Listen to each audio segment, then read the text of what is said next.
Have you ever accidentally stolen the Declaration of Independence because a bee flew in your ear? So I'm on a school field trip to Washington, D.C., visiting a museum. Everything is normal. I'm looking at exhibits, reading plaques, pretending I understand history. Then, out of nowhere, a bee flies straight into my ear. I panic. I'm swatting at my head, spinning in circles, and running through the hallway like I'm being chased by a ghost.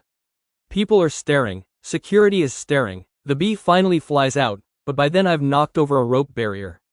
A museum employee rushes over and says, "Sir, are you okay?" I say, "There was a bee." He says, "Please just step over here." So I do. The problem is that in all the confusion, I somehow end up in a restricted area.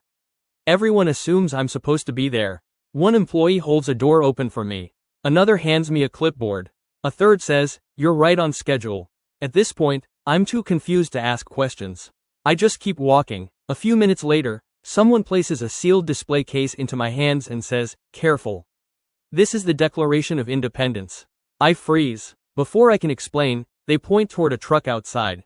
I walk halfway across the parking lot carrying one of the most important documents in American history. Then a supervisor runs out yelling, "Wait." Turns out they thought I was a member of a restoration team.